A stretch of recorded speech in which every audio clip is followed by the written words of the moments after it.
Namaskaram and a very good morning to everybody present here.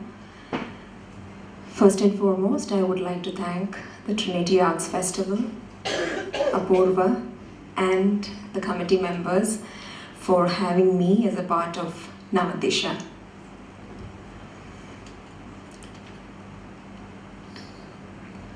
To begin, I share my thoughts on the aims of Indian art based on my experience, discussions with colleagues, and references. The wisdom of our lands is infinite and inexhaustible. But to this wisdom, the way of access is not through intellectual activity alone, but through revelation. And this becomes the inspiration of the poet, vision of an artist, and imagination of a philosopher. Ideally, art is a discovery than a creation. A true artist does not think out of imagery, but sees it, or hears it, or feels it and experiences it. Art should transcend time and space. And as Maitli said, content is something that helps us to this. The purpose is to present or represent something more than the mundane through our art. Therefore, art becomes the path to spiritual progress. In order than the form of an image may be brought fully and clearly, the mind, the dancer should meditate, and his success will be in proportion to his meditation. Only seeing the object itself will not achieve this purpose. Through our dance, mere representation is never the aim, but it is about representing the essence that resonates to you, which you experience while observing the subject through your five senses. What is essential is to suggest the idea of the subject, or is to manifest what lies behind and not to give exact details. That is why it is art and not just presentation of fact or information. I personally feel that now we are all unconsciously or consciously seeking for something to recognize from a work of art. If it fails to satisfy that, then it is condemned. However, this attitude is not evident when it comes to cinema, for instance. Hence, the question I'm unable to find a convincing answer for is, why so in dance we do not have this acceptance? Something to ponder about. Traditions are significant since they represent a race rather than the ideas of one artist or of a single period. And doing away with tradition and expecting art to survive is like removing the tree from the roots and expecting fruits from the branches of the uprooted tree. Coming to the point of technical perfection,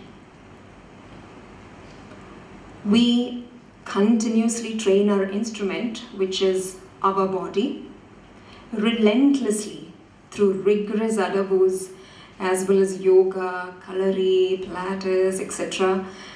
so that we can speak the language with more ease. And once this intention is realized, then technique becomes the means and not the end. Otherwise, over time, perfection is attained, and in turn, inspiration declines. And this makes us wonder if the ideologies of dance and our practices are aligned or not. It is a question to think when a dancer needs to let go of technique. Both are desirable, but it is tough to decide which one is important over the other, whether it is technical perfection alone or inspiration. As a representative of the many young dancers present here, I wish to pose this question to everybody. How and when does the path of technique shift to the path of inspiration? If we look at one of the core principles of theory of art in India, that is, art presents the sense of something and does not imitate, then as performers, how do we go about finding that sense? When we say time flies, it's a sense. We don't necessarily show a clock with wings and depict flying, right? In dance, we show it through recurring seasons, in succession with amazing speed, or we show the growth of a child to a young girl who's ready to marry, or we show a seed growing into a tree, and many more. All metamorphoses that can bring out the sense of time flies. Now, how do we bring on stage or in our choreography or composing or the visual representation of this sense? Does one have a comprehensive guide that limits the idea or sense? Here is where imagination comes into existence, and I believe imagination cannot happen without knowledge, be it exposure and self-experience or from others. An artist is to be open, in the sense, use the five senses, keep the mind open, be greedy to not leave one stone unturned, to be curiously satisfying to know everything. And once you have that thirst for jigyasa, the tools for exploration are endless. While exploring through these ways, we need to be cautious about mere accumulation of information. And from my personal experience and that of my colleagues and senior artists, I think the first step is revelation.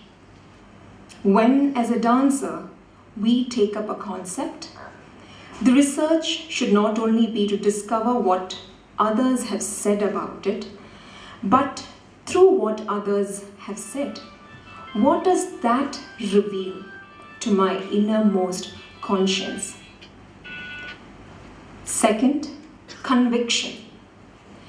When that revelation of what I'm searching and researching happens, then I need to convince myself of what has been discovered. Thirdly, meditation. After I have been convinced of my discoveries, I need to literally meditate upon it consciously and subconsciously by thought, word, and action. Literally breathing in and out, which means before I decide how to portray it, I need to get a vision that what has been imbibed has actually been identified within. If yes, then I'm happy to adapt it to portray. I need to practice it, which is nothing but my meditation. Preach what you practice. Lastly, elevation. This whole exercise is worthwhile when it elevates me from where I was on my journey of dance, and through me, the audience also should be elevated to where they could be. But how many dancers understand this? They just act bhakti and say we attain spirituality, and the final goal is that. I also feel spiritual pursuit is something that cleanses oneself, thus to be of good use to yourself as well as to others through the practice of one's art. And this paves the way to see God in every being around us and in every situation. My further discussions on this topic arose a question. What are the reasons why we are not valuing our dance? And my reasoning was wanting to be accepted and liked by everybody, expecting materialistic profit through dance, attaching an economical value to the art, in the sense like a business. And businesses would have profit and loss. And dancers tend to blame the art if they incur loss.